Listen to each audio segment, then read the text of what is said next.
سبحانك لا علم لنا إلا ما علمتنا إنك أنت العليم الحكيم. طالبانو پرون د هرقل په حدیث کې تیر سو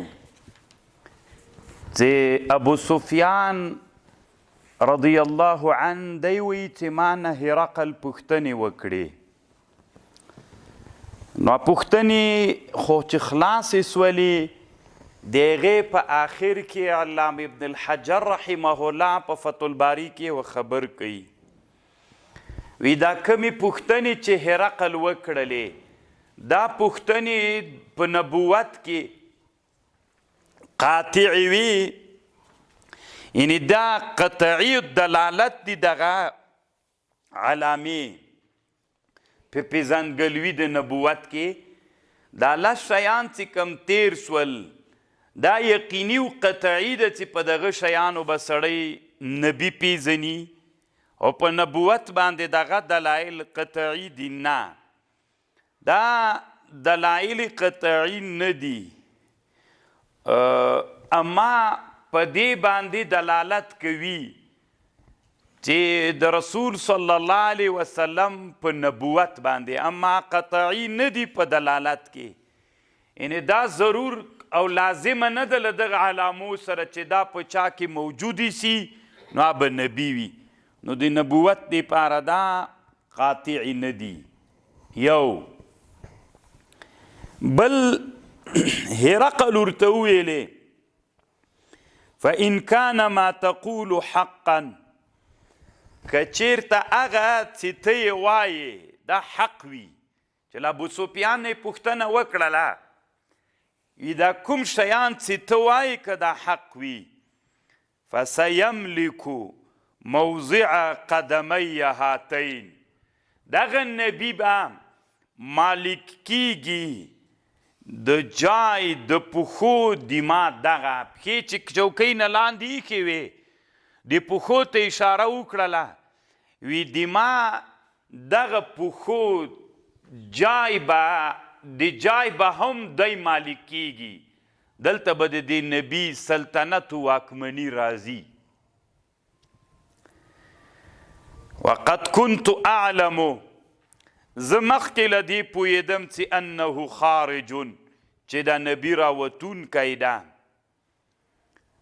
ولم اکن اظن، خو ما داسې ګمان نه کو چې انه منکم، چې دا نبي به له تاسې نه وي. فلو انی اعلم، که چیرته زه پوهېدی انی اخلص الیه، چې زه د نبي ته وروسل کېدلی سم، که زه په دې پوه سم چې زه د نبي ته وروسل کېدلی سم، لتجشمت لقاءه، نو ما به تیر کړی وو، تکلف به مې کړی وو په وصول د دې نبي کې. فلو انی اعلمو، که چیرته زه په دې پوه سم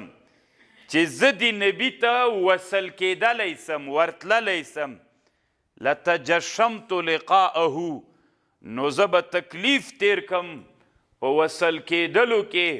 ملاقات د دې نبي ته. ولو كنت عنده، اوس طالبانو دلته مسئله دا ده ایمان یې راوړی که نه ده راوړی. ګوره له دې نه معلومیږي چې ایمان یې راوړ، په دې پوه سو چې دا هغه نبي دی. وي زه پوهېدم مخکې، خو ما فکر نه کو چې او دا نبي به دما د پښو د جي واکمن کیږي، او دا نبي ته که زه پوه سم چې زه وروسل کېدلی سوی، زه به ورغلی وای، تکلیف به مې تیر کړی و. لتجشمت لقاءه ولو كنت عنده، که زه له د نبي سره وی لغسلت عن قدمی، ما به د نبي پښې مینځلې وې. نو خو دې نه معلومیږي طالبانو چې د ایمان پی باندې راوړ، خو دوام په ایمان ونه که طالبانو. آثر ملکه، نجاشي په دې هرقل په دې پوه سو چې دا هغه نبي اخر زمان ده چې په پخوانیو کتابونو کې ذکر ده، خو ایمان یې ځکه رانه وړ په خپله بادشاهي وویرېده علامه ابن الحجر رحمه الله وی چې صحیح خبر دا د طالبانو چې د اسلام رانوړ اسلام مختار نه که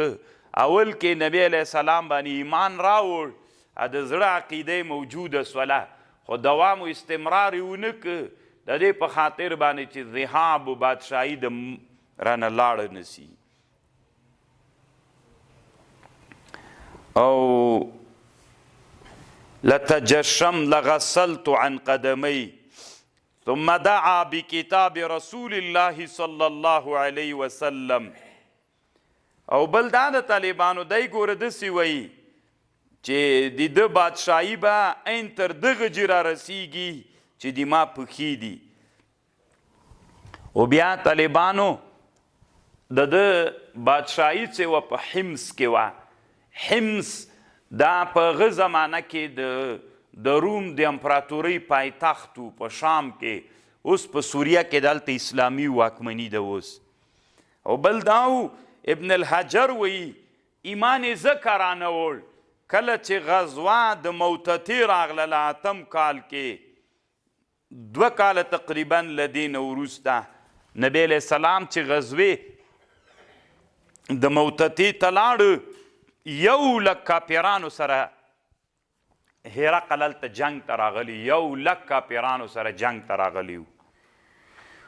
بیا نبی علیه السلام بیا خط ورولېږه دا وارې خط نبی علیه السلام له تبوک نه ورولېږه دویم خط و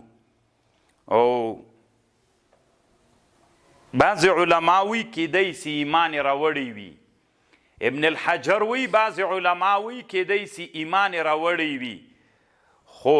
د معاصیو ګناهونه چې کول لکه جنگ د رسول علیه السلام ته خلک راولېږل غزوه د موتتې کې دا د دې په خاطر و چې ډارېده خو صحیح دا ده علامه ابن الحجر وی په دغه کې مسند د امام احمد ابن حنبل کې حدیث ده هلته وی کذب بل هو علی نصرانیته دروغ وی ایمان نه ده راوړی هرقل بلکې په خپل نصرانیت همغسې پاتې ده دی مؤمن نه ده نو د علامه ابن الحجر رایم دا د طالبانو چې ایمان یې نه ده راوړی علامه بدرالدین العیني عمدة القاری کې هم په دې دلایل راوړي دي چې هرقل ایمان نه ده راوړی د ابن حجر نه عیني ډېر لوی بحث کړی ده خو طالبانو یوه خبر چې علامه حافظ ابن عبدالبر په کتاب الاستیعاب کې کومه خبر کړې هلته هرقل داسې لیکلی ده چې انه آمنه د هغې مطلب دا د ابن حجر وی چې اظهار د تصدیق یې کړی دوام یې بیا په دې تصدیق نور نه ده کړی اول کې اظهار د تصدیق کړی ده وروسته بیا په دې باندې دوام و استمرار نه ده کړی نو چې دوام و استمرار یې نه ده ورباندې کړی نو مؤمن نه ده پاتې سوی ثم دعا بیا راوغوښته بکتاب رسول الله صلی الله علیه وسلم د نبی علیه السلام خط هغه راوغوښته چې هرقل راوغوښته الذي هغه کتاب بعث به مع دحیة الکلبی چې لیږلی و دا کتاب نبی علیه السلام سره له دحیة الکلبی سره دحیه طالبانو د یمنیانو په ژبه کې رئیس ته وایي دحیة الکلبی د یو صحابیو طالبانو ډېر حسین او الله عز وجل ډېر ښه حسن ورکړي دا خط طالبانو نبی علیه السلام څه وخت هرقل ته ورلیږلی دا د 6 کال اخر و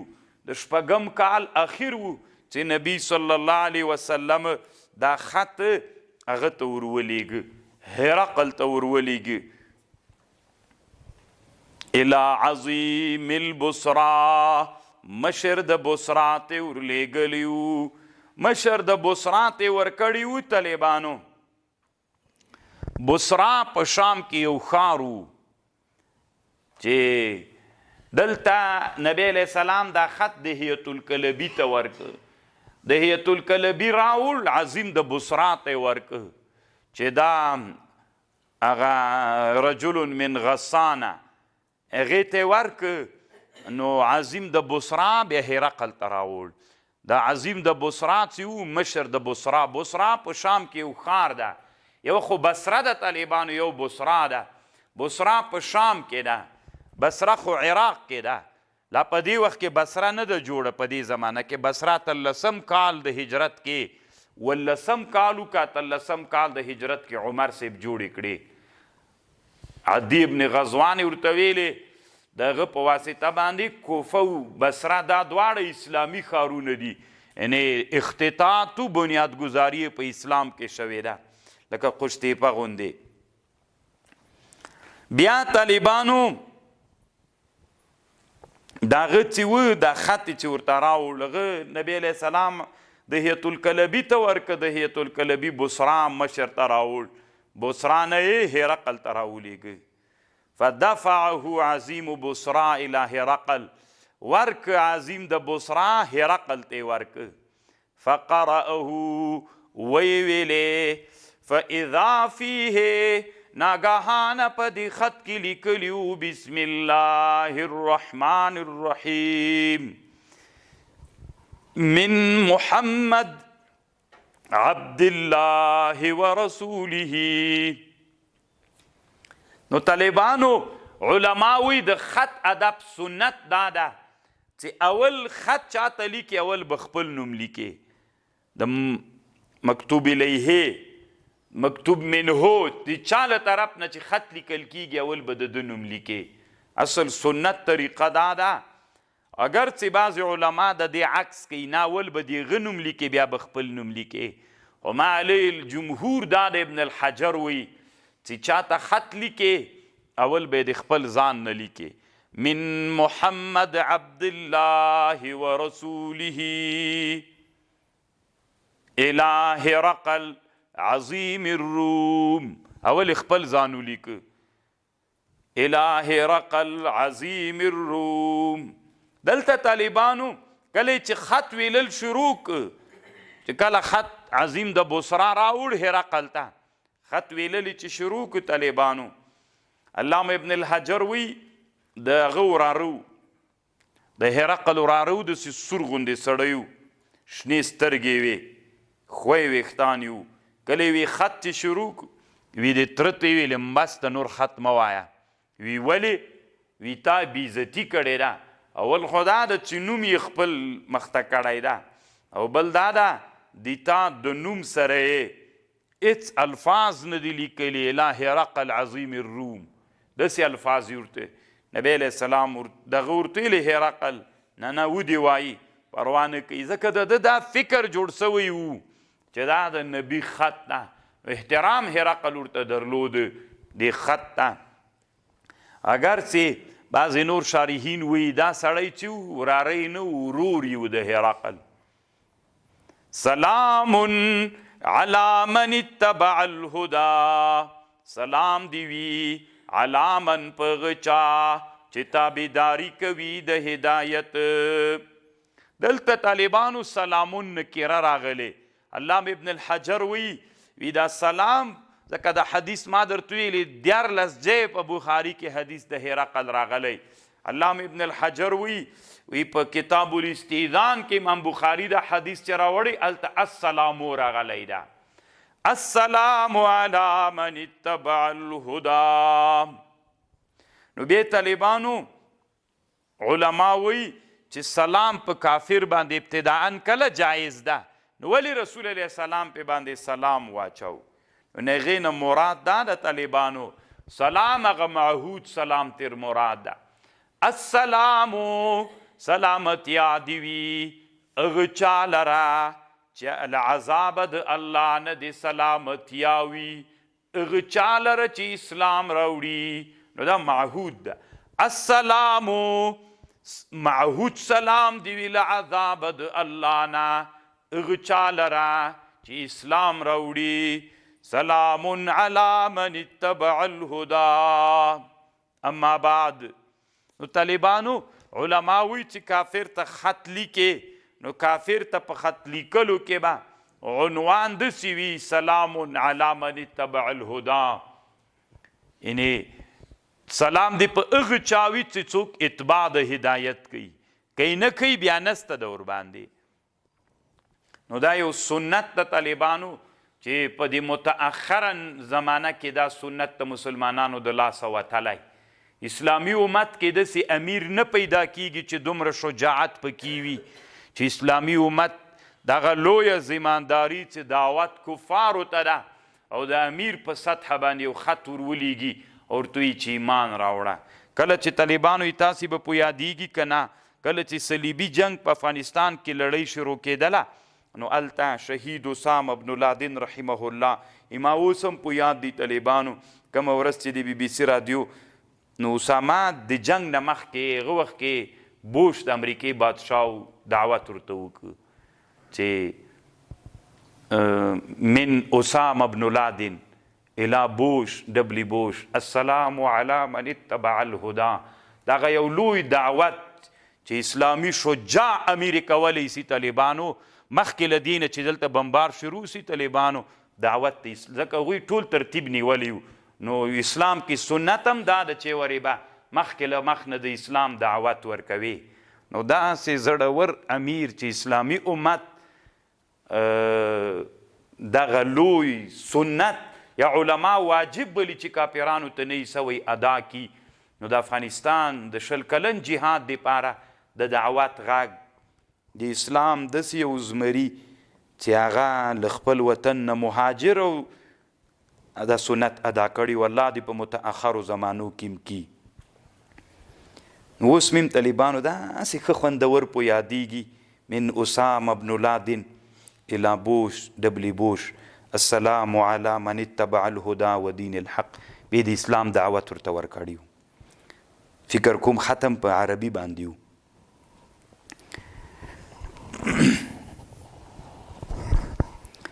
نو سلام علی من اتبع الهدى اما بعد فإني أدعوك بدعاية الإسلام فإني زتيم أدعوك تعربلم بدعاية الإسلام پغ کلمه باندې چې پغ کلمه سړی اسلام ته رابلل کیږي چې شهادت ان لا اله الا الله وان محمدا رسول الله دا کلمه ده فإني أدعوك زه تا رابلم بدعاية الاسلام په هغه کلمه باندې چې په هغې کلمه باندې سړی اسلام ته رابلل کیږي اسلم اسلام راوړه تسلم سالم بسې یا اسلم اسلام راوړه تسلم او دوامم په اسلام وکړه یو وارې خو اسلام راوړه تسلم دوامم بیا په اسلام وکړه یؤتک الله الله بدر کی تا ته اجر مرتين دو کرتا الله به دو کرتا اجر درکی طالبانو علامه ابن الحجر لیکلی دي دلته په طلباری کې څنګه به الله دو اجر ورکی خو یو اجر خدا د طالبانو که ته ایمان راوړې هرقله ته خو د نصرانیت د دین مؤمن وې دا یو اوس چې د رسول الله په دین باندې ایمان راوړي نو په 2 سماوي ادیانو به د ایمان راوړي نو 2 اجر سول د هغه دین اجر به هم سي د دین اجر به هم سي دویم دا ده اسلم اسلام راوړه تا ته به الله 2 اجر درکي ځکه چې ته اسلام راوړې دي تا د اسلام اجر به هم تا ته الله درکي دي تا هغه نور ملګري چې دي هغه به هم الله دي تا په وجه باندې مسلمانان کی نو دا به دویم سي که نه کله چې ته ایمان راوړې دوی تا رعیت هم دي تا په وجه ایمان راوړي نو د هغوی د ایمان راوړلو اجر به هم الله ته درکي الدال علی الخیر کفاعله نو یو خود خپل فاعلیت یو هغوی ته هدایت د هغوی سبب ګرځېدل نو الله به تا ته څو اجره درکي 2 اجره به الله درکي دلته طالبانو علامه ابن الحجر د خپل استاذ علامه بلقینی نه نقل کوي ابن ملقن نه نقل کوي هغه وایي یو ښه استنباط یې دلته کړی ده طالبانو اهل کتاب کم کافر دي اهل کتاب دلته بعض علما وایي اهل کتاب تنا بني اسرائیل اهل کتاب دي یا اهل کتاب هغه دي چې په دین دی نصرانیت یا د یهودیت باندې له تحریف نه مخکې چا ایمان پرې راوړي دا اهل کتاب دي. خو صحیح دا د طالبانو هر هغه څوک چې پس له تحریف نه کله چې دین د نصرانیت او د یهودیت تحریف سوی له هغې نه وروسته هم که په یهودیت او په نصرانیت ایمان راوړي دوی ته اهل کتاب ویل کیږي. ځکه هرقل دوی څه دي دوی په اصل کې بني اسرائیل نه ول، دوی اصل کې د بل دین والا خلق ول، بیا د نصرانیت او یهودیت ته راغلل خو بیا هم هغه د یا اهل الکتاب تعالوا الی کلمة سواء بیننا نو تعبیر ورته په یا اهل الکتاب لفظ باندې سوی ده. یا اهل الکتاب اسلم اسلام راوړئ تسلیم یؤتک الله اجر مرتین دربکی الله تاسې ته اجر دوه کرته. طالبانو دلته یوه مسله بلم در سره واورئ. هغه مسله داسې د طالبانو چې علما وی علامه ابن الحجر وی علامه انور شاه کشمیری وی رحمه الله په فیض الباری کې د یوه خبر کوي عیسی علیه السلام خو چې و په وخت د انکار کې مؤمن و که کافر، کله چې نبی علیه السلام ده ته دعوت ورکو په دې وخت کې خدای مسلمان و. ځکه له ده نه مخکې د نبی علیه السلام د بعثت نه مخکې دین د نصرانیت و، د عیسی علیه السلام دین و، او د عیسی علیه السلام دین خو په حق باندې دین و که نه، نو چې هغه په هغه ایمان درلود مؤمن سو که غیر مؤمن لا تر اوسه هرقل ته دعوت رسېدلی هم نه و.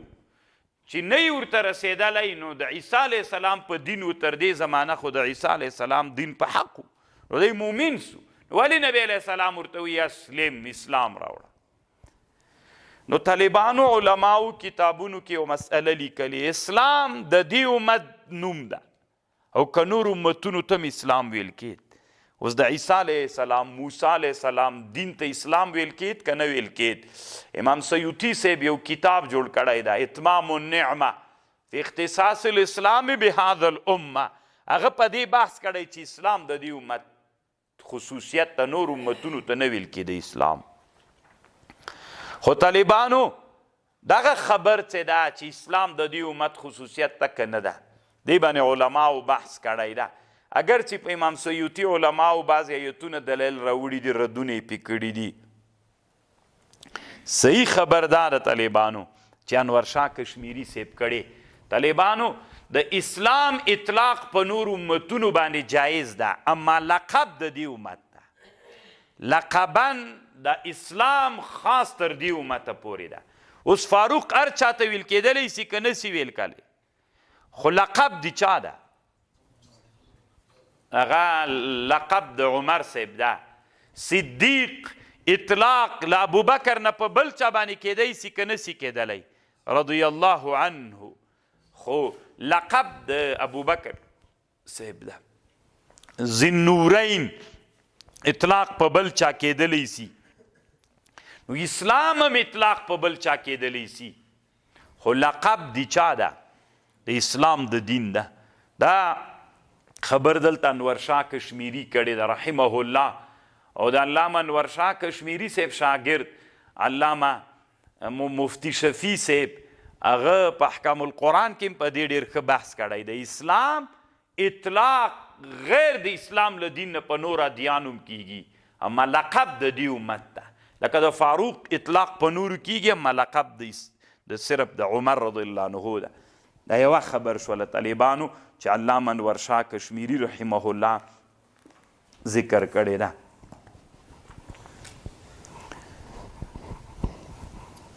فإن تولیت که چیرته تا اعراض وکړه نو اسلم بیا معنا داسې کې اسلم صحیح د مؤمن خو وې په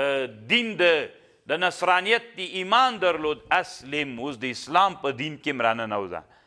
ځکه د اسلام د دین لقب ده او د اسلام په دین کې هم راننوځه، نو دا یې مقصد ده. اسلم اسلام راوړه تسلم سالم بسې یؤتک الله اجرک مرتین فإن تولیت که اعراض دی وکړه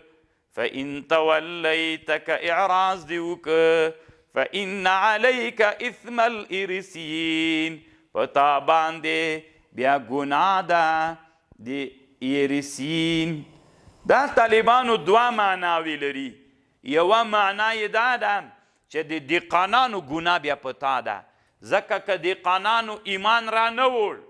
د تا په وطن کې چې دي خو هغه د تا د وجې نه ایمان را نه وړ نو بیا د هغوی ګناه هم په تا ده. یا ارسین اکارونو دهقانان. یا دویمه معنا دا د طالبانو، دویمه معنا یې دا ده هغه مالیه ټولونکو. مالیه ټولول په اسلام کې لویه ګناه ده، کبیره ګناه ده. نو که ته ایمان را نه وړې نو مالیه خلک څه ټولوي، د هغوی ګناه هغه لویه ګناه بیا په تا باندې ده. دا یې مطلب. اسلم اسلام راوړه. فإن تولیت فإن علیک بیا په تا ګناه د مالیې ټولونکو ده. چې د تا په بادشاهي کې څوک مالیې ټولوي د هغوی ګناه بیا په تا باندې ده. عشارون او مکاسون مکس ټولونکي. خو طالبانو ابن الحجر وی رحمه الله وی دلته مراد له هغه نه څه ورته وی له ایریسیین نه هغه اوله معنا مراد ده چې معنا هغه ترخی څه ورته وی دهقانان کوي چې که هغوی ایمان را نه وړ نو د هغوی ګناه بیا په تا باندې ده. طالبانو دلته یو اعتراض علما کوي څنګه په ده باندې د هغوی ګناه ده. ایمان که دی را نه وړي نو د ده د ایمان راوړلو د وجې نه د چا هم ګناه ده، د هغه ګناه هم په دوی ده، د دهقانانو د ده په وطن کې چې دي. الله قرآن کې وی ولا تزر وازرة وزر اخرى. حدیث کې داسې معلومیږي چې د هغوی ګناه هم بیا په تا ده. نو خو دې نه معلومیږي د بل ګناه په سړي بارېدلی سي. او الله قرآن کې وی ولا تزر وازرة اخرى، د یوه نفس ګناه په بل نفس ګناهګار باندې نسي بارېدلی. نو طالبانو په حدیث کې څوک راغی؟ د حدیث او د آیات ټکر راغی. علامه انور شاه کشمیری صاحب جواب کوي یو طالبانو ګناه د تسبیب ده، یو ګناه د مباشرت ده. ګناه د تسبیب طالبانو دا په سړي باریږي، یو ګناه د مباشرت د طالبانو هغه په سړي باندې نه باریږي. یو سړی د طالبانو د بل د ګناه دپاره سبب ده، دې ته اثم د تسبیب وایي. د حدیث چې ثابته کړې فإن علیک اسم الارسین، دا ګناه د تسبیب ده. لکه ته سبب ګرځېدلی د دوی د کفر دپاره، بیا په تا څوک سته؟ بې ګناه سته. او چې آیات نفیه کړي ولا تزر وازرة وزر اخرى، د هغې مطلب دا ده دلته طالبانو مراد اسم د مباشر ده. یو سړی چې بې ذات ګناه کوي بل څوک دته څوک نه وي، سبب د ګناه نه وي، نو د مباشر ګناه بیا په بل چا باندې بار نشته. یو سړی د راجګ سو د بل د ګناه دپاره سبب ده، نو هغه چې کومه ګناه کوي په ده باریږي. نو ګناه د تسبیب کې څوک سته؟ بارېدل سته. یو سړی ده مستقله ګناه کوي، زه د ده د ګناه دپاره څوک نه یم ګرځېدلی، سبب دغه ګناه بیا په ما باندې نسی بارېدلی. نو آیات چې نفیه کړې هلته طالبانو ګناه د مباشرت یې منع کړې، د مباشر ګناه نشته. ولا تزر وازرة وزر اخرى چې ګناه د مباشر وي. او چې فإن علیک اثم الارسین، دلته طالبانو مراد ترنه څوک ده؟ هغه ګناه د تسبیب ګناه ده، او د تسبیب ګناه طالبانو بالکل کېدلی سي. ویا اهل الكتاب، اهل کتابو تعالوا الى کلمة سواء، راسی کلمې ته چې برابر وي په مابین د منږ او د تاسې، چې برابره ده د منږ او د تاسې په مابین کې. هغه دا ده الله نعبد الا الله، مونږ به عبادت نه کوو مګر بغیر د الله نه. ولا نشرک به شیئا، نه به د الله سره شریک نیسو. ولا یتخذ بعضنا بعضا اربابا، او نه به نیسي بعضې د مونږ بعضې په په خدای توب من دون الله بغیر د الله نه فان تولوا کچیرته دوی اعراض وکړه فقولوا وایي اشهدوا شاهدان اوسیږئ بأننا مسلمون چې موږ مسلمانان یو. طالبانو دلته دوه خبرې راغلی دي. یوه خبر دا راغلی ده چې علما وایي نبی علیه السلام حدیث داسې ده چې تاسې قرآن له ځان سره سفر ته د دښمن مځکې ته مه وړئ. کله چې سفر ته تلئ ارض العدو ته د دښمن مځکې ته تاسې ځان سره قرآن مه وړئ. دلته ولې طالبانو نبی علیه السلام قرآن هرقل ته ورولېږه؟ یو نو اصل کې طالبانو د مونږ په احنافو کې یو سړی تیر سوی امام طحاوي نومیږي. امام ابو جعفر طحاوي ډېر ښه ملا تیر سوی. طالبانو خو له کتابونو سره مونږ ظلم کوو. د کتاب مونږ نه وایو طالبانو. کاش کې مو د کتاب طالبانو ویلی. سږ کال انشاءالله کوو د ما کتابونه خلاص سو بیا به طحاوي زه واخلم طالبانو انشاءالله که د الله خوښه وه. خو د مانځه جایونه نه یو څه نور جایونه به ووایو چې الله څومره لوی علمیت دې سړي ته ورکړی. د یو کتاب جوړ کړی طالبانو هغه نومیږي مشکل الاثار نومیږي. په مشکل الاثار کې یو باب دی د دې حدیثو جمع کوي چې دلته ګوره هغه د نبی علیه السلام قرآن ورولېږه او هلته نبی علیه السلام وایي چې تاسې قرآن د دښمن مځکې ته مه لېږئ. بیا جواب داسې کړی د هغه ټول قرآن کوي.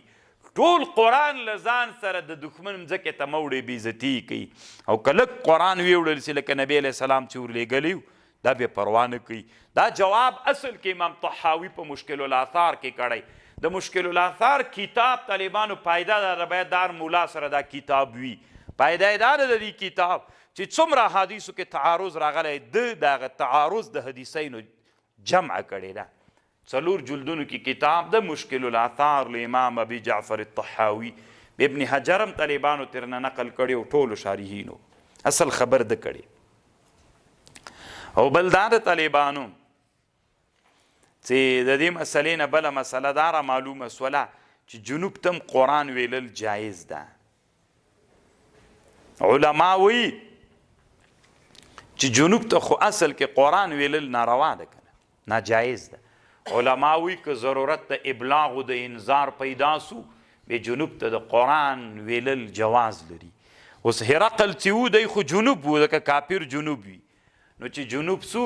نو د قرآن چې ورولېږه تعالوا الی کلمة سواء بیننا. نو دا طالبانو د ابلاغ او د انذار دپاره علامه ابن الحجر وی کله چې د ابلاغ او د انذار دپاره یي بیا شرعن څوک هلته خو ابلاغ و دین رسول ولو د ده ویرول ول بیا طالبانو شرعن مشکل نه لري بیا جواز لري جایز ده. وقال ابو سفیان وی فلما قال ما قال کله چې ویلې هرقل هغه څه ویلې وفرغ من قراءة کتابه او خلاصو له ویللو د کتاب نه کله چې د اخلاصو له ویللو د کتاب نه کثر عنده الصخب ډیر سو په نزد د هرقل باندې شر و شور و اختلاف فارتفعت الاصوات غږونه پورته سول. دلته په هرقل سره په دې مجلس کې داسې خلک ول طالبانو چې ډېر متشددین په نصرانیت کې ول هغوی شر و شور جوړ کړه چې ته څنګه ایمان راوړې موږ باندې دین پرېږدې شر و شور جوړ سو. واخرجنا مونږ را وویستل کړل سولو فقلتو ما ویلې لاصحابي خپلو ملګرو ته حین اخرجنا کله چې مونږ را وویستل کړل سو لقد امر امر ابن ابي کبشتا لقد امر غټ سوی د امر د ابن ابي کبشه چې و طالبانو یو سړی په بني خزاعه کې دوی دغه سړي د بني خزاعو نه یو سړی و ابن ابي کبشه نومېده د طالبانو عبادت د مکې ټولو خلکو د بوتانو عبادت کوه. دی راجګ سو طالبانو د شعرا عبادت یې وکړه د ستوري عبادت یې وکړه ټولو د بوت عبادت کوه مکې کې قریشو دی د هغې خلاف راجګ سو د ستورو عبادت یې شروع کړه. ستی به دوی ویلې وی دا ابن ابي کبشه ده د سړي ته ابن ابي کبشه ویلې دا بیا په عربو کې متل پیدا سو، هر څوک به چې ټول قوم به په یو دین باندې و، دی به د هغې دین خلاف و، دوی به څه ویلې؟ ابن ابي کبشه. نو نبی علیہ السلام ته هم طالبانو ابن ابي کبشه وویلې. نبی علیہ السلام ته دوی ابن ابي کبشه ویلې ځکه دوی ټول عبادت د چا کو؟ د بوتانو. نبی علیہ السلام د چا عبادت کو؟ د یو الله عبادت کو. نو نبی علیہ السلام ته هم څوک ویلې؟ نو دی څه وایي طالبانو؟ صحیح خبر همدا د طالبانو، دلته نور اقوال هم سته. ابن الحجر او ټول شارحین وایي چې دا خبر صحیح ده. لقد امر ابن ابي کبشه، لقد امر لوی سوی دا امر دی ابن ابي کبشه، انه یخافه ملک بني الاصفر، انه شان دادا تر ډاریږي ملک بني الاصفر، بادشاہ د بني الاصفرو، د بني الاصفرو بادشاہ هم له ده نه ډاریږي. یعنی دوی چې دا ولي، دوی خو فکر کو چې نبی علیہ السلام باسې که دوی خو عنادو سره لیدلي ول، چې اوس پوه سو چې د یوې لویې امپراتورۍ په رهبري مجلس کې د ده په سر جنجال پیښیږي او دوی راویستل، دوی خو کوټه کې ولو سره دوی راویستل چې په راز باندې پوه نه سي. دی دا نورو ملګرو ته وایي چې قد امر امر ابن ابي کبشه، د ابن ابي کبشه امر خو ولا ډېر غټ سوی چې د په سر باندې جنجال چېرته جوړیږي. نو بني الاصفر، بني الاصفر طالبانو د اروپایانو ته بني الاصفر وایي که نه، داسې زیړ دي، ټول رنګونو نه زیړ زیړ خلک دي. وی دا حبشیان راغلي ول، د حبشو د دوی په ناحیه باندې حمله کړې وله، بې طالبانو دوی ښځې وتې کړې وې، زنا یې ورسره کړې وه. نو کوم اولادونه چې د دوی نه پیدا سول، هغې کې ښځې سپینې وې که نه، میړونه یې تور ول. دا اصل کې د رومیان چې ول سپین ول، سپین پوست ول. به یو وخت کې په د رومیانو باندې حبش سري د توران دوی حمله پې کړې وه، بې زناوې له ښځو سره کړې وې، نو سپینوالی جمع توروالی زیړوالی تر پیدا سوی وو. نو نسبت طالبانو د رومیانو ته ځکه بنو الاصفر وایي. اصل علت یې دا و، دا خبر علامه بدرالدین العیني دلته په عمدة القاري کې طالبانو کړې ده.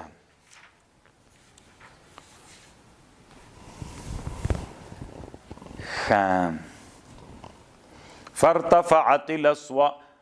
يخافه ملك بني الاصفر فما زلت، اغوائي ابو سفیان وی فما زلت زه همیشه موقن یقین می درلود چې انه سيظهر زرد چې ظاهر بسی د نبی علیہ السلام حتی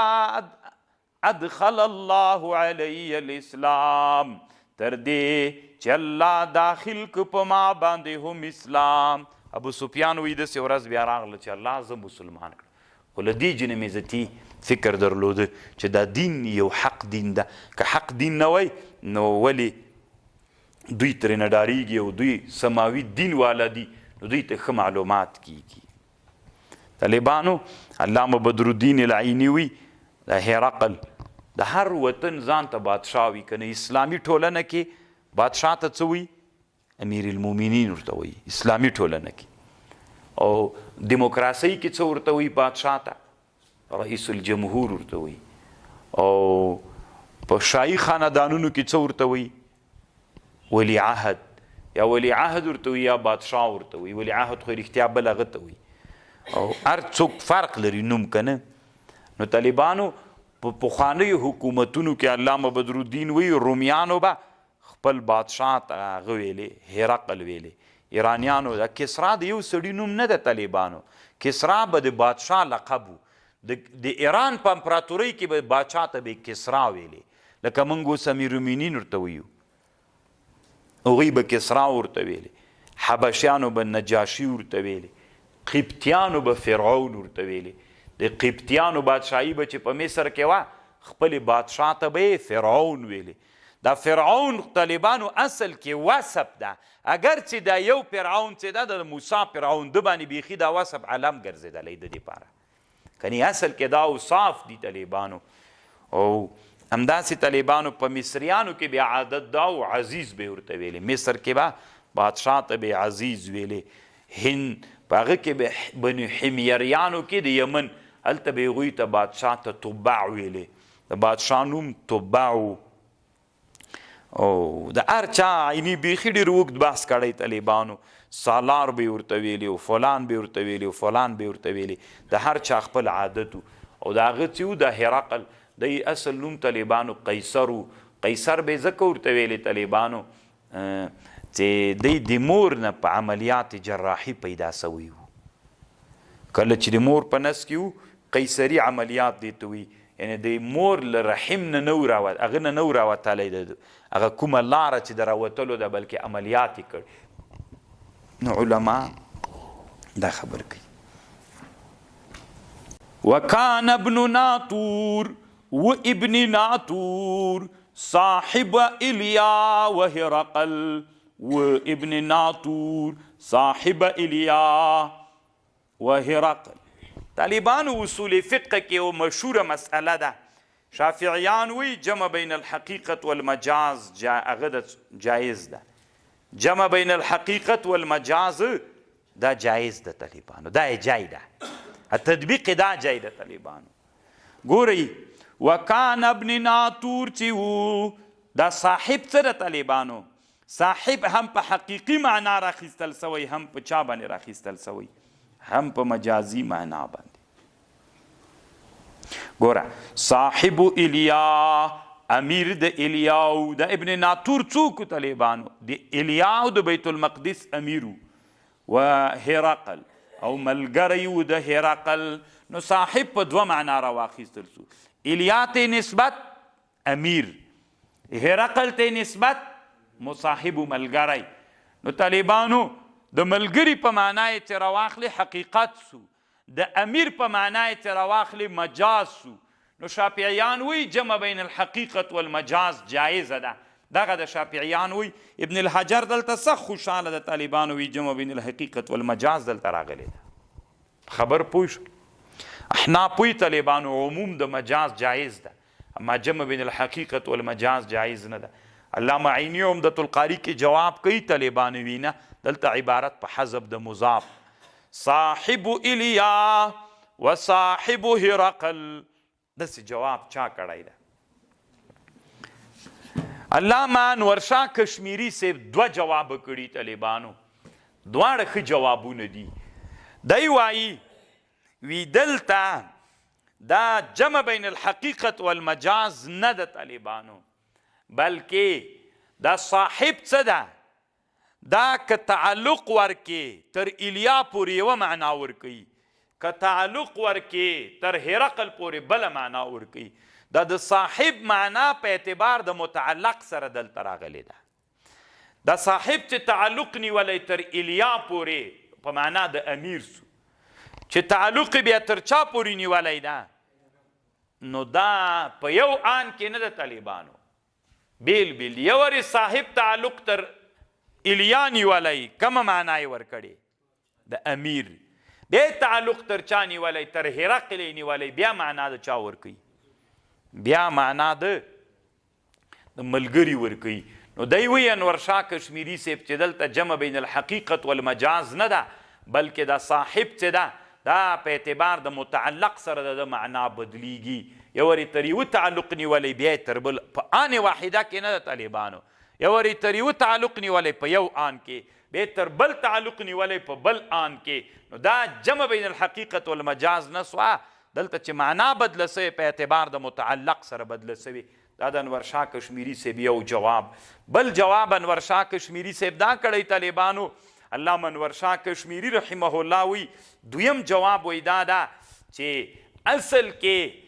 دغه حدیث چې دی د دې روایت بالمعنا ده، د حدیث لفظ دا په نحو او په بلاغت او په دې شیانو کې حجت نه ده. نن طالبانو ترمیزی کې دا خبر راځي انشاء الله. هلته طالبانو خبر داسې کوي د الفاظ د حدیثو څه دي. تاسې که فکر وکئ کاپیا جامع مختصر مطول په دې کې به تاسې تر اوسه نه یې لیدلی چې حدیث حجت راوړي وي. یا شعر د جاهلیت حجت راوړي، یا قرآن راوړي او حدیث نه راوړي. ځکه حدیث طالبانو په چا کې حجت نه ده، په نحوي ځکه دا روایت بالمعنا سوی د الفاظ د رسول الله نه دي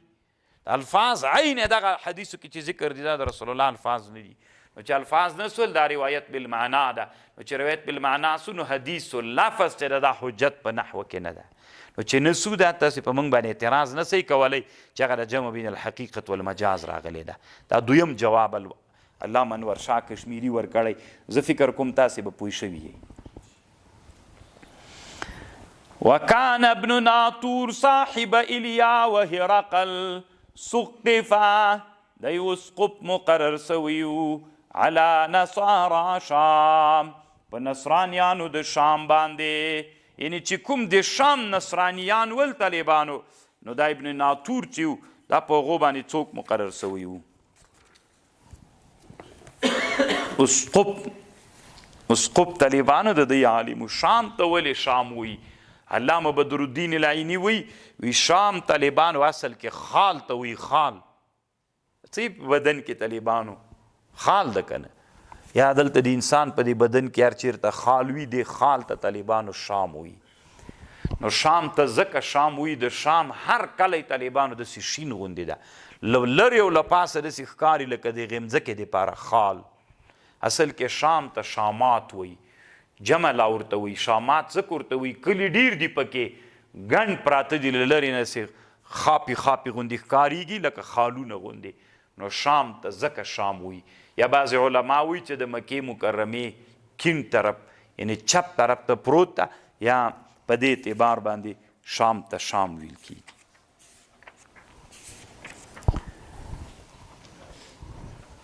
يحدث بيانك ان هرقل تدا حين قدم إليا کله چې هرقل راغی إليا ته کله چې طالبانو هغه ته راغی څه ورته وایي هرقل دا څوک بلا نومیږي إليا او بیت المقدس ته راغی پرون موږ ویلې ګورئ چې د ویلي ول که چېرته په ما باندې د نظر وي چې زه به بیت المقدس ته ځم نو بیا راغی هلته په بیت المقدس کې پرون مو ویلي چې پښیلوڅی راغی که نه ګلان یې ورته وارول اصبح یوما یو ورځ په سبا کې واقع سو خبیث النفس د طالبانو د طبیعت یې داسې خراب و فقال بعض بطارقته ورته ویلې بعضو هغه خواصو د دولت یې قد استنکرنا هیئتک نن موږ بد ګڼو شکل دی د هیئت دی نن داسې بد غوندې د خپه و غمجن یې ولې قال ابن ناطور وایي وکان هرقل حزا ینظر فی النجوم کتل به په ستورو کې طالبانو علم نجوم هم ډېر خطرناکه علم ده نن مړ د طالبانو اگر چې علما وي علم نجوم زده کول روا دي که ناروا دي بیخي ډېر لوی بحث پې باندې کوي علما طالبان ممکن چې څومره مشهوره د طالبانو خبر داسې نه ده څه نوره خبره شته پکې طالبانو علامه شهاب الدین علوسي رحمه الله تفسیر دا داسې دا طالبانو چې په دې علم د نجومو باندې د دنیا هغه حالات معلوموي اصل کې داسې د طالبانو یو عالم علوي ده یو عالم سفلوي ده دنیا عالم سفلوي کې چې څومره شیان دي د دې یو شی هلته په عالم علوي کې شته نو دلته چې په عالم سفلوي کې کومه پیښه رامنځته کېږي په عالم علوي کې مخکې له مخکې نه د هغې یو علامه ظاهره کېږي نو هغې نه بیا دوی استدلال کوي چې په عالم سفلوي کې څوک کېږي پوهېږئ په خبر نو دا علم نجوم دي دوی منجمینو علامه ابن الحجر وی علما د علم نجومو داسې ویلې نبی علیه السلام چې دا به پیدا کیږي چې کله زحل و مشتري چې سره یو ځای کیږي دوی طالبانو تقریبا 80 کلونو کې یو وارې سره یو ځای کیږي د زحل و مشتري نو دې ته علویین وایي جمع د علویینو د دوی په اصطلاح کې جمع د علویینو د مشتری او د زحل اجتماع راځي دغه اجتماع د زحلو د مشتري په زمانه کې بیا نبی علیہ السلام پیدا سو چې پیدا سو نو اولو لسو کلونو کې اولو شلو کلونو کې طالبانو د نبی علیہ السلام هغه د ولادت کلونه ول کله چې دا یو ځای کېدلو ته روان سو دا زحل او مشتری یو ځای کېدل دې زمانه کې رسول الله پیدا سو شل کاله هغه د ولادت هغه وړکیتوب تر شل کلنۍ پورې د طالبانو پس له شلو کلونو تر 40 کلونو پورې بیا طالبانو د وحی هغه ترتیبات تی برابرېدل او بیا له 40 نه تر 80 پورې دا شل کاله بیا طالبانو هغه فتح د خیبر او هغه کارونه راتلل نو دا دوی ځان ته په نجومو باندې معلومات کو په علم نجومو علما د علم نجومو د معلومات ځان ته کړي طالبانو دلته یو اعتراض واردېږي علامه ابن الحجر وی په بخاري اعتراض ده حاصل د اعتراض دا ده چې علم نجومو زده کړه خو ناروا ده نو چې ناروا ده ابن حجر و امام بخاري ولې داسې دلایل راوړل چې له هغه نه داسې معلومیږي طالبانو چې د نبي علیه السلام تقویت په دې باندې کوي چې په نجومو علما د علم نجومو له لحاظ هم څوک د نبي علیه السلام نبوت ثابت نو چې دا ته راوړې خو دې نه دا معلومه سوله چې استدلال پې کول جایز ده او علم نجوم روا دي لکه تا استدلال پې وکړه نو علامه ابن الحجر بیرته جواب کوي نه اصل کې مقصد دا ده چې امام بخاري دا راوړل غواړي چې نبی علیه السلام نبی ده د هر چا له خوا نه چې د نبی علیه السلام په نبوت استدلال سوی نو هغه یې راجم امام بخاري وی باید هغه راوړل که منجم ویلی که هر چا طالبانو د نبی که نصرانی ویلی که یهودي ویلی که راهب ویلی چې د نبی علیه السلام د نبوت هغه کړنه پې ثابته سوې نو امام بخاري رحمه الله ټول هغه شیان راوړي که پیری وي که انسان وي که محیط وي که مبتل وي که کاهن وي که منجم وي د ټولو د اقوالو نه استدلال ورباندې کړی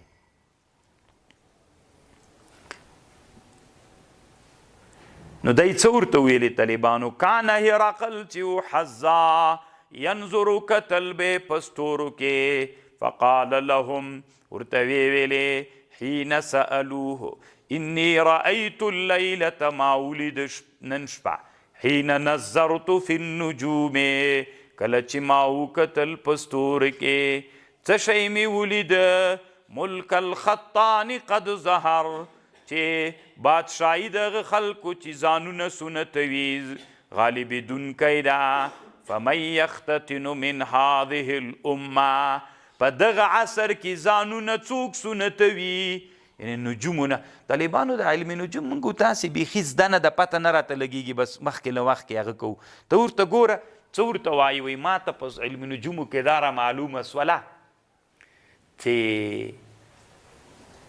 داسې خلکو بادشاهي الله داسې خلکو ته بادشاهي ورکوي چې هغوی ځانونه سنتوي ګوره د نبي علیه السلام هغه شروع سوله ځتي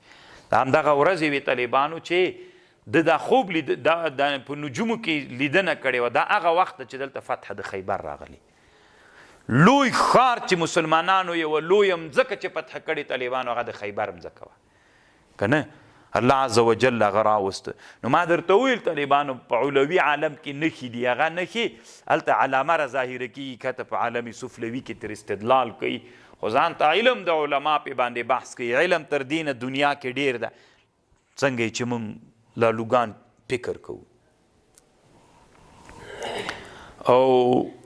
یوه خبر دا د طالبانو رجل حظا ابن الحجر وی چې دا د انسان په بدن کې کم خالونه دي په مخونو په اعضاو کې په دې باندې استدلال کو طالبانو چې تاسې علوم وګورئ دا خال نه ده طالبانو دا خال ما په لاس کې مثلا دا خال ده انسان دلته دا خال دی تاسې بدنونو دغه خالونو نه استدلال کو حظا دا معنی طالبان دغه خالونه د انسان په بدن کې چې وي د دې نه استدلال کوي دا هم چټي خالونه نه دي طالبانو دې خالونو کې خبرې دي انسان ټول خبرې دي او خبرې پسې خبرې دي او انسان ویده ده طالبان افغانستان کې به اسماعیل بزي کې خبرې دي او صدران کې خبرې دي نور هیڅ شي کې هم خبرې نشته. دومره لوی خبرې دي طالبان. ننني دنیا کې کافران چې څومره واکمنان سوي دي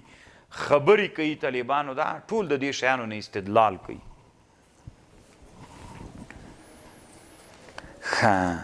نو چې ده ته یې ویلې چې ملک د خطان ظاهر، ده ورته ویلې ملک د خطان ظاهرېدونکی ده. نو په دا نن عصر کې څوک ځانونه سنتوي؟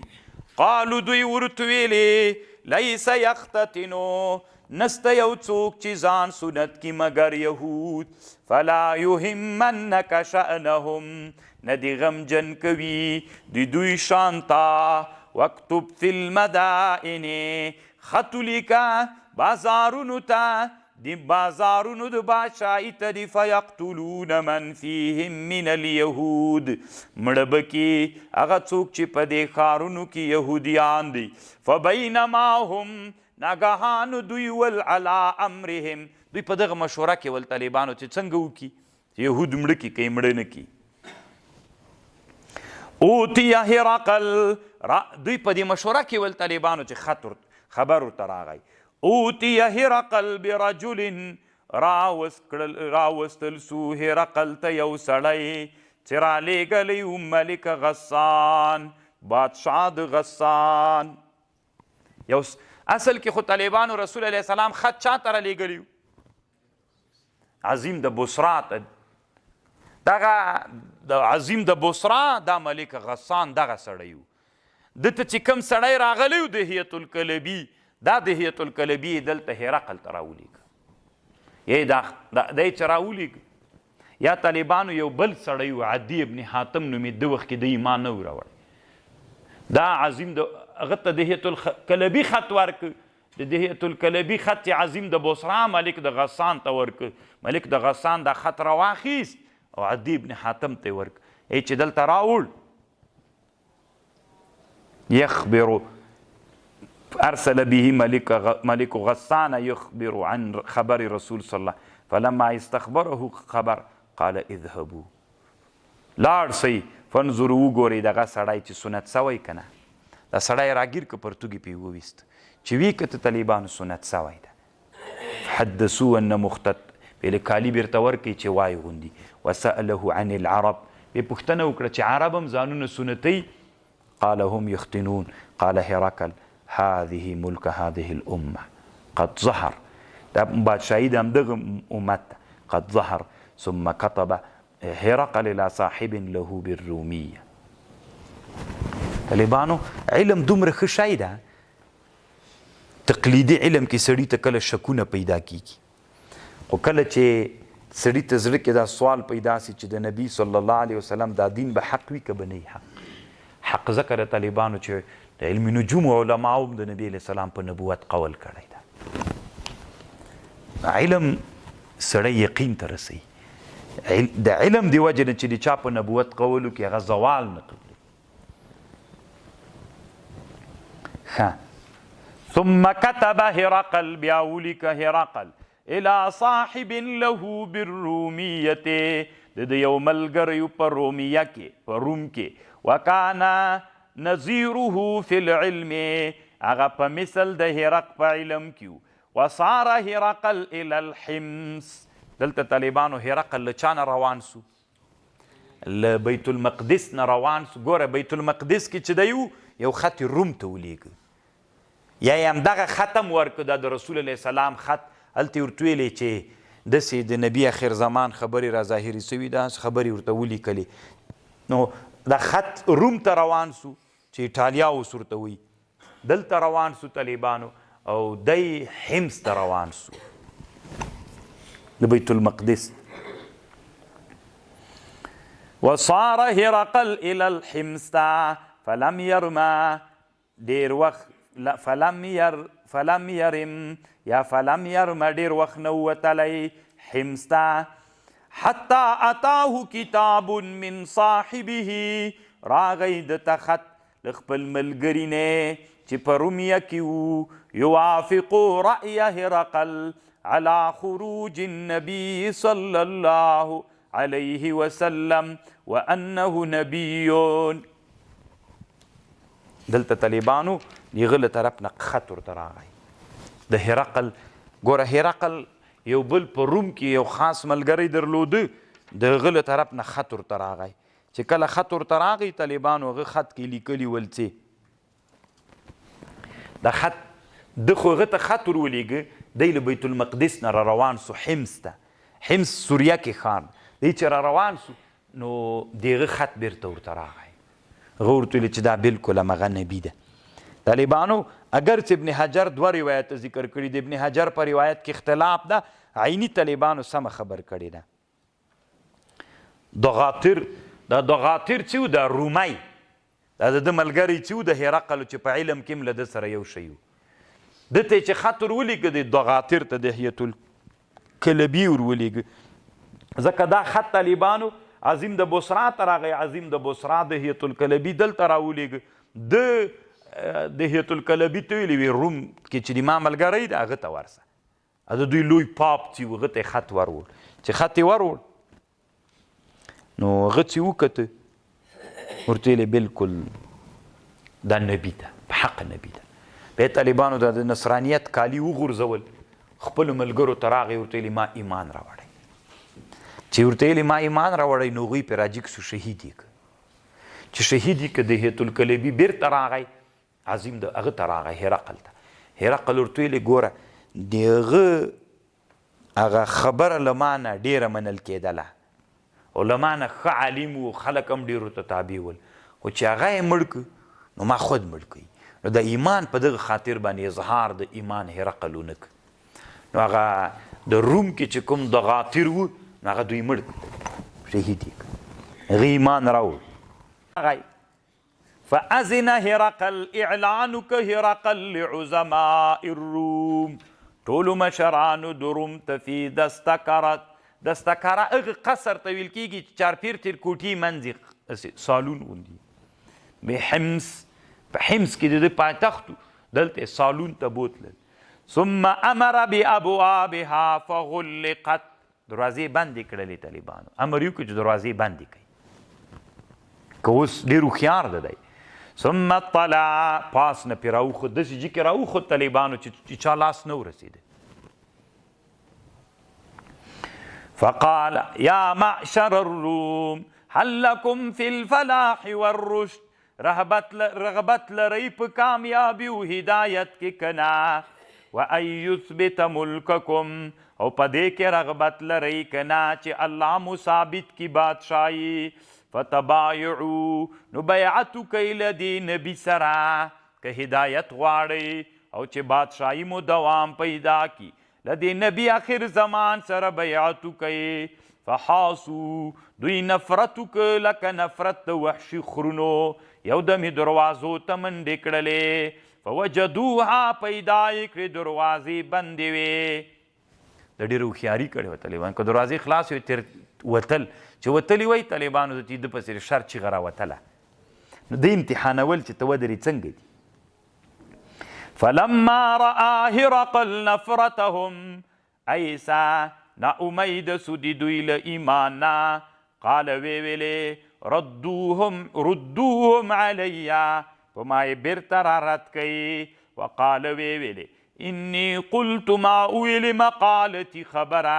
اړومبی مې چې درته ویلې هسې مې تاسې امتحانولی چې په خپل دین باندې څومره کلک یئ فقد رأیتو ما ولیدی تاسې چې ډېر کلک یئ بیرته خوشحاله کړئ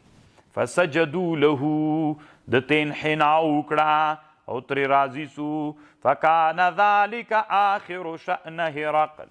دا هغه آخر شان د هرقل و طالبانو دلته یوه خبر دا ده چې هرقل چې و علما په دې کې اختلاف لري دغه هرقل د هغه هرقل هم طالبانو چې د ابوبکر صدیق په زمانه کې د یرموک جهادو سره پیښ سو او د ابوبکر او د عمر په زمانه کې چې روم کې ډېر کلک جنګونه وسول هرقل په مشرۍ باندې دا هم دغه هرقل و که زوی و نو د هغه رایه دا ده د علامه ابن الحجر رایه دا ده په فتح الباري کې دی وي هم دغه هرقل و خو د علامه بدرالدین العیني رایه دا ده دی وی چې ما کم تحقیق کړی ده دی وی د ما د تحقیق خلاف دا ده دا د زوی مورق نومېده دی نو نو دی وی چې دی و هغه وی چې دی نه و طالبان او طالبانو علامه ابن الحجر دلته د امام سهیلي نه نقل کړی دا هرقل چې و دا د نبی علیه السلام خط طالبانو د سرو زرو په یو لوښي کې ایښی د سرو زرو یو صندوق یې ورته جوړ کړی دا خط یې پکې ایښی او دا خط طالبانو دوی د احترام په خاطر باندې چې پلار به یې مړ سو زمنو ته به په میراث باندې پاتې کېده کله چې پرنګیان ووایي تولیله ونیوله بیا له هغه زمانې نه وروسته طالبانو دا خط ورک سوی ده علامه ابن الحجر دلته په فتح الباري کې طالبانو د منصور قلاوون نم نقل کړی ده چې په هغه زمانه کې د اسلام یو بادشاه ته دوی د نبی علیه السلام خط ورښودلی و یعنې د تبرک په شکل باندې به دغه خط چې نبی علیه السلام هرقل ته ورلیږلی و کابرن عن کابرین خلفن عن سلفین وروسته زمانه کې داسې یو له بل نه سره اخیسته تبرک به یې باندې حاصلو نو دې نه معلومیږي طالبانو چې دوی په دې ایمان درلود چې دا نبی چې ده دا نبی هم دغه نبی ده او یوه خبر دلته دا د طالبانو علما وي علامه انور شاه کشمیري رحمه الله دوه خبرې کړي یوه خبره یې دا کړې علم نجوم علم نجوم نه استدلال کول طالبانو یعنی علم نجوم مؤثر دي که نه دي دا ستوري مؤثر دي که نه دا دوه شیان دي یو په حرارت و برودت کې طالبانو په دې کې بالکل مؤثر دي بعضې نور تاثیرات هم شته د فصل پخولو کې رنګ ورکولو خوږوالي کې دې کې اما په نحوست او سعادت کې چې چاته د ستوري سعادت و نیکبختي ورکوي څوک بدبخته کوي دا طالبانو علما نه مني او بل دوی سجده ورته وکړله نو طالبانو په هغه ادیانو کې سجده جایزه وه دا سجدې ته به یې هغه ویلې انحنا ته به یې سجده ویلې داسې ټیټېدل اما دیمونږ په دین کې طالبانو انحنا مکرو تحریمي ده ګورئ علامه انور شاه کشمیري وي د انحنا چاته ټیټېدل داسې دا مکرو تحریمي ده خبر که د چا لاس هم مچو کوئ انحنا به نه ورته کوئ لاس به مکمل راجیګویه دغه خبر طالبانو علامه انور شاه کشمیري رحمه الله په فیض الباري کې کړې ده او بل طالبانو د دې حدیث کې دوه خبرې طالبانو فإن تولیت حدیثو کې مجاز شته که نشته طالبانو وو په حدیث کې مجاز ته فإن تولیت تولا اصل کې دې ته وي طالبانو چې مخ واړوي دلته طالبانو د اعراض په معنا هغه حقیقي معنا ده دی مجازي معنا ده دلته مجاز استعمال سوی او دا استعاره طبیعیه ده تاسو طالبانو مختصر ویلي استعاره دوه قسمه ده یو طبیعیه ده یو اصلیه ده استعاره اصلیه دې ته ویل کیږي چې اسم جنس دا مستعار کړل سي رأيت الاسد في الحمام د اسد په استعاره راخیستل سوی د رجل شجاع دپاره او کله کله طالبانو لفظ مستعار که فعل یا شبه پیلو دې ته استعاره بیا تبعیه وي نو دا طالبانو فإن تولیت فإن عليك إثم الإريسين دا استعاره تبعیه ده چې علامه بدرالدین العینی په باندې بحث کړي کړی د طالبانو کوي ور باندې او بل بس د طالبانو نو خلاص شو قال ابو عبد الله رواه صالح بن كيسان ويونس ومعمر عن الزهري